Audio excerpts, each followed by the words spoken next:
My name is Elowin, and this story begins long before my hair turned silver and my hands grew frail. It begins with sweat, with blistered palms, with the aching of a young woman who believed that love and sacrifice could build walls strong enough to last a lifetime. I was just a girl when life placed its weight upon my shoulders. My husband, Thomas, and I had little when we married. Just a small patch of land his father left behind, and our hopes that one day we could make it something more. While other young brides dreamed of silk dresses and trips to the city, I dreamed of bricks and beams, of windows where the morning light would pour in, of a front porch where children's laughter would echo. We couldn't afford builders or fancy blueprints. What we had was my determination and his labor, side by side. I still remember those early days, the smell of wet earth as we dug the foundation with borrowed shovels, the sting of calluses forming on my hands as I carried stones one by one, the ache in my back after bending over until the stars came out. "Rest, Elowin," Thomas would say, wiping sweat from his brow. "You're working harder than me." But I would shake my head and smile through the exhaustion. This is our dream. If I stop, it will take longer to come true. Brick by brick, plank by plank, we raised that house.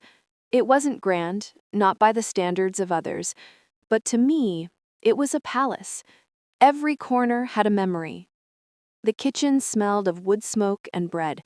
The living room carried the faint scratches of rocking chairs moving back and forth. The upstairs bedroom looked out over the old oak tree, where I swore the leaves whispered secrets when the wind blew. When our son Samuel was born, I thought my heart would burst with joy. He was the reason I worked until my bones screamed, the reason I saved every coin, the reason I stayed awake, mending clothes by candlelight when I longed for sleep. I wanted him to grow up never knowing hunger, never feeling the sting of shame for not having enough. As Samuel learned to walk, he would toddle across the porch Thomas and I had nailed together.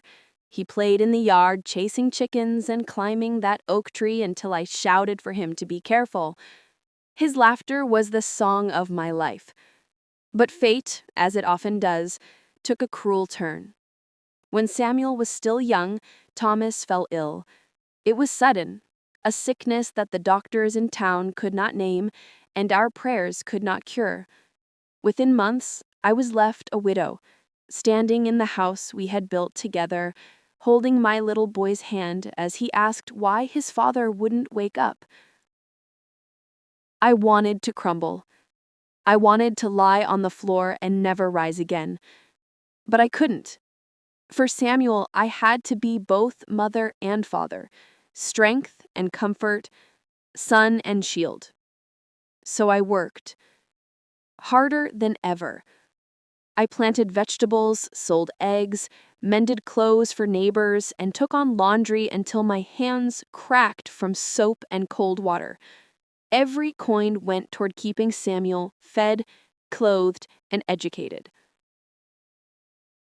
The house was more than shelter now. It was proof of every sacrifice. Every night I went to bed hungry so Samuel could eat. Every morning I rose before dawn to start again. The walls seemed to absorb my love, holding it close, keeping us safe. As Samuel grew, so did his dreams. He wanted schooling beyond what the little village could offer. So I tightened my belt further, denied myself small comforts, and saved every scrap. When he asked me, "Ma, how can we afford this?" I smiled and said, "Don't worry, my boy. I built this house with my hands. I can build a future for you too." And I believed it. But love can blind us. We give and give and give, believing the ones we sacrifice for will always remember, always cherish what was given. I thought Samuel would look at this house and see not just wood and stone, but the heartbeat of his mother, the sweat of his father, the very roots of his childhood. I did not know then that the very house I built with my hands, the house that carried every piece of my life, would one day be taken from me by the son I gave everything for. And that is where my sorrowful tale begins. Samuel grew tall quickly, his shoulders broad like his father's once were, though his eyes carried a restless spark that reminded me of no one but himself. From the time he was a boy, he dreamed of more than our small village. When other children were content chasing frogs in the creek or playing stickball in the dusty lanes, Samuel's gaze stretched further, toward the city, toward the world that lay beyond the horizon.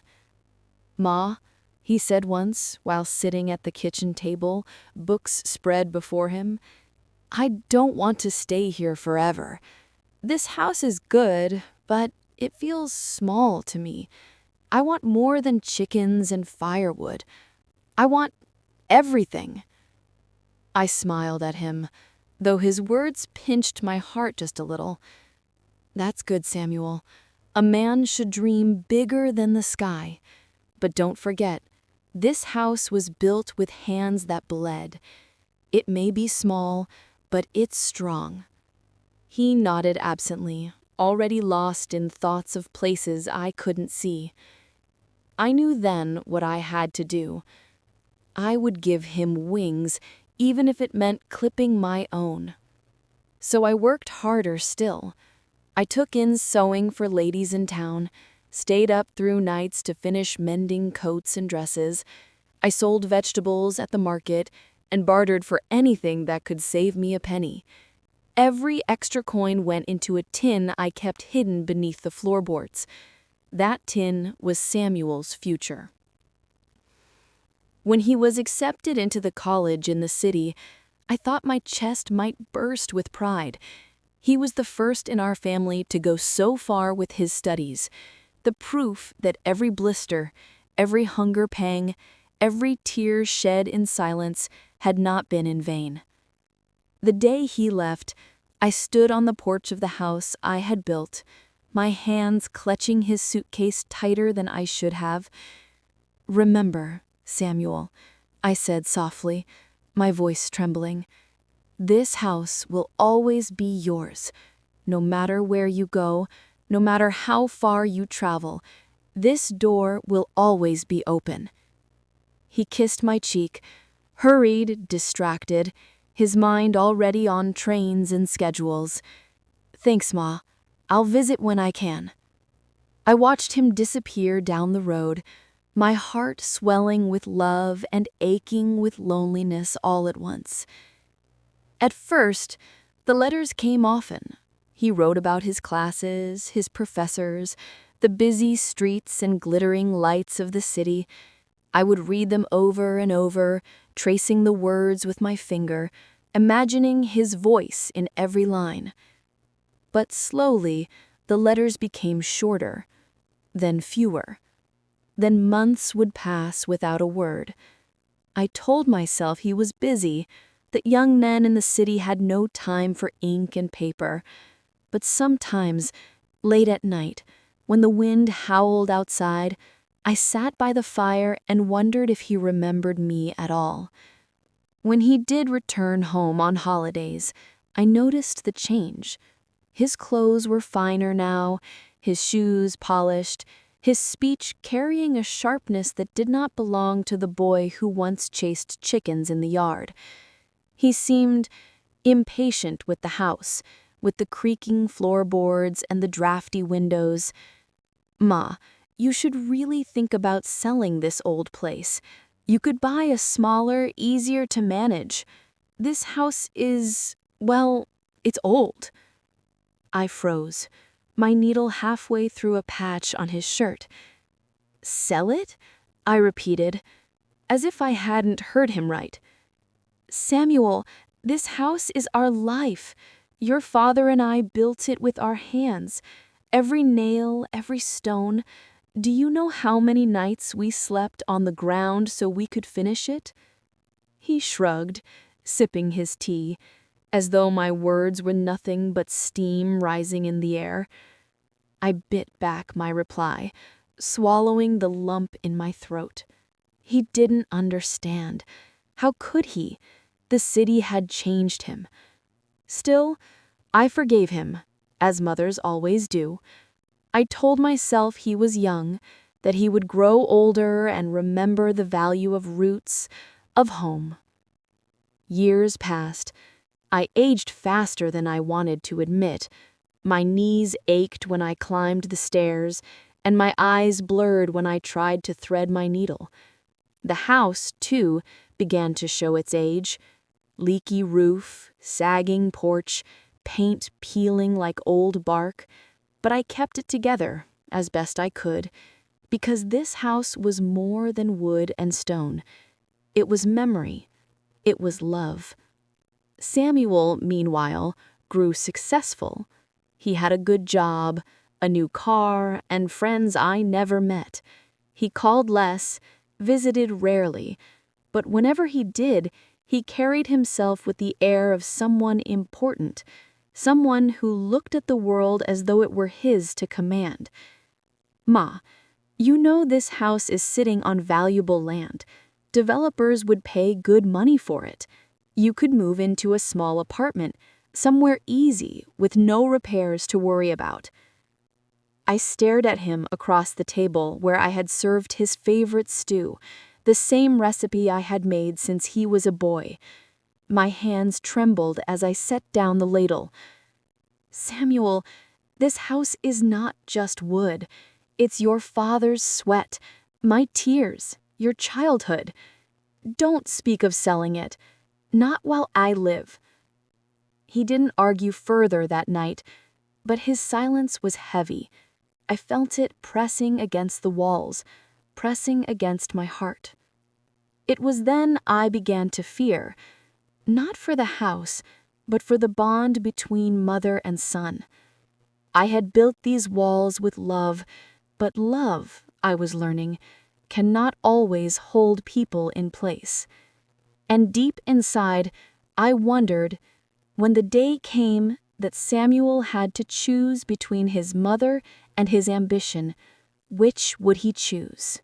The autumn wind carried a chill that year, sharper than in seasons before.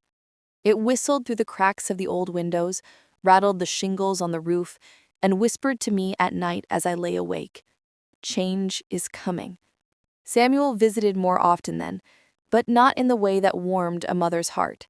He came with papers, with clipped words, with talk of money and opportunity. He no longer asked about the garden, the chickens, or the neighbors. Instead, he spoke of investors, development projects, and contracts. "Ma," he said one afternoon, spreading papers across the kitchen table where countless meals had been shared, "there's a company interested in this land. They'll pay well, more than you could ever need. You could live comfortably for the rest of your days." I looked at the papers, the black ink crawling across them like vines choking out everything green and good. My chest tightened. "Samuel," I whispered, "this is not just land. This is my life. Your father's grave is here. My blood is in these floorboards. How can you talk about selling it like it's nothing but dirt?" His eyes flickered with irritation. "You're being sentimental, Ma. Times are different. People don't cling to old houses anymore. They move forward." I searched his face, desperate to find the boy who once carved his name into the porch railing with a pocket knife, who once fell asleep in my lap as I sang to him. But all I saw was a man hardened by the world, by greed, by the hunger to prove himself. That night, I sat alone by the fire, running my hands over the worn wood of the rocking chair, the same chair I had nursed him in as a baby.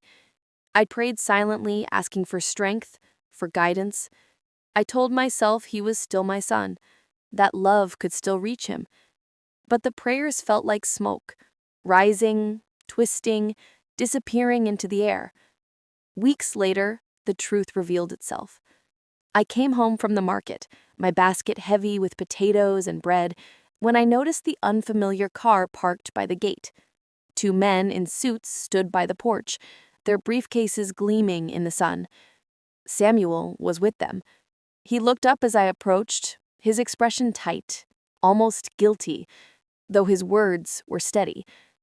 "Ma," he said one afternoon, "these are representatives from the development company. I wanted them to see the house." My basket slipped from my hands, potatoes rolling across the dirt path. My heart thudded painfully in my chest. "Samuel," I whispered, "without asking me? Without even telling me?" He sighed, as though I were a child refusing to understand a simple lesson. "It's already in progress, Ma. The papers are nearly finalized. This is for the best. You'll thank me later." My knees buckled, and I gripped the porch railing to steady myself. The world tilted. The house seemed to groan, as though even its bones understood the betrayal. "Samuel," I whispered, my voice breaking, "this is my home, the home I built with your father, the only place I've ever belonged. How can you—" His jaw clenched.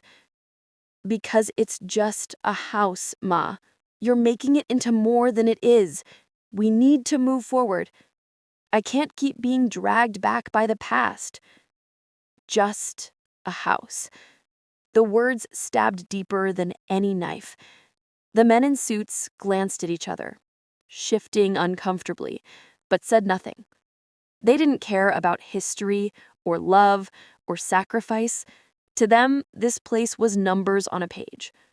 I wanted to scream. I wanted to shake him until he remembered the nights I sat awake sewing his clothes, the mornings I packed his lunch, the years I starved so he could eat.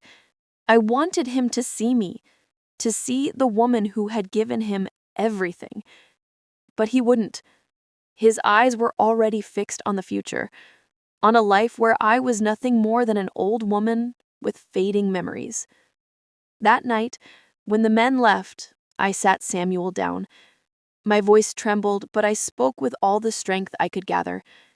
"Samuel, if you sell this house, you're not just selling wood and stone. You're selling your mother's soul. Do you understand that?" He looked away, his silence louder than any words. And in that silence, I knew. The son I had raised, the boy I had loved with every fiber of my being, was gone. In his place was a man who saw value only in money, not in love. The house creaked that night as though mourning with me. The wind howled against the windows, and I rocked in my chair, tears soaking my cheeks, whispering into the empty air, "Don't take it, Samuel. Please, don't take my home." But deep inside, I knew the decision had already been made. The house I had built with my hands would soon no longer be mine. The morning the house was sold began like any other, but I could feel the heaviness in the air the moment I woke. The sky outside was pale gray, a thin mist clinging to the earth like it, too, could not bear to rise. Even the birds were quiet. My old clock ticked against the silence, and for the first time in my life, I wished time would stop. I boiled a kettle of tea and sat at the kitchen table, the same table where I had fed Samuel bowls of porridge as a boy, where I had kneaded bread with tired hands, where I had written letters to my husband when he was away. The wood was worn smooth, but to me, every scratch and stain told a story. I laid my palm flat against it, whispering, "This is the last morning we will share." By mid-morning, the men arrived. Their cars rolled down the lane like wolves approaching prey. I watched from the window as they stepped out. Sharp suits, polished shoes, leather briefcases. Strangers in my yard, walking as if they already owned it. Their boots clattered on my porch. One of them adjusted his glasses and glanced at his watch impatiently. The other two exchanged small talk about profits and renovations, their words cold and casual, slicing through me like ice.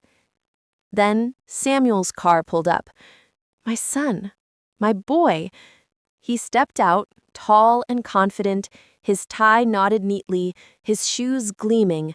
He looked every bit the successful man he had become. Yet, as I watched him, my heart ached for the little boy who used to run barefoot in that same yard, chasing butterflies with laughter in his throat. He didn't look at me as he passed through the doorway. His voice was firm, professional, almost rehearsed as he greeted the men.